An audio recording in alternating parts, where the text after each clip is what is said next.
आता पाहूयात पुढची बातमी। कल्याण रेल्वे स्थानकातला एक धक्कादायक प्रकार समोर आलाय। एका 14 वर्षीय मुलीवर लैंगिक अत्याचार करण्यात आलाय।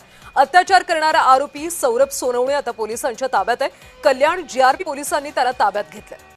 14 वर्षाची पीडित मुलगी अहिल्यानगरवरून आपल्या मामाला भेटण्यासाठी कल्याणला आली होती आणि कल्याणवरून तिच्या मामाच्या घरी खोपोलीला जायचं होतं। खोपोलीला जाण्यासाठी कल्याण रेल्वे स्थानकात ती ट्रेनच्या प्रतीक्षेत होती आणि त्याच वेळी तिच्यावर हा अत्याचार करण्यात आला। आणि या सगळ्या संदर्भात आपण अधिकची माहिती घेऊयात आमचे प्रतिनिधी किशोर पगारे यांच्याकडून। किशोर, एका 14 वर्षाच्या मुलीवर लैंगिक अत्याचार झालाय। पोलिसांनी आतापर्यंत नेमकी काय काय कारवाई केली आहे? नक्कीच कल्याणी ज्या पद्धतीने जी घटना घडलेली अगदी निंदनीय घटना आहे ही। एक 14 वर्षीय मुलगी जी आपल्या मामाच्या घरी खोपोलीला जाण्यासाठी निघाली होती, मात्र त्यावेळेस तिचा मोबाईल खेचून तिला ब्लॅकमेल करण्यात आलं होतं आणि हा ब्लॅकमेल करणारा दुसरा कोणी नसून तो सौरभ सोनवणे होता। आणि त्या पीडित मुलीला सांगितलं की जर माझ्यासोबत आली तर पोलीस स्टेशनला तुला नेल, कारण तू एकटी आली कशी, अशा प्रकारे त्यांनी विधान केल्यानंतर ती मुलगी थोडी घाबरली होती।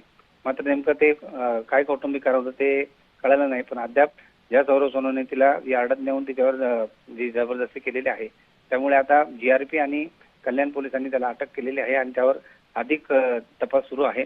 यावर यापुढे काही गुन्हे वगैरे दाखल आहेत का, ज्या पद्धतीने तिला अटक केलेली आहे। परंतु कुठेतरी सुरक्षेचा प्रश्न हा ऐरणीवर येताना दिसतो की स्थानकांच्या दरम्यान किंवा अशा मोकळ्या निर्जन स्थळी अशा घटना ज्या घडतात यावर सुरक्षा तैनात असल्या पाहिजे, हेही महत्त्वाचं ठरतंय कल्याणी।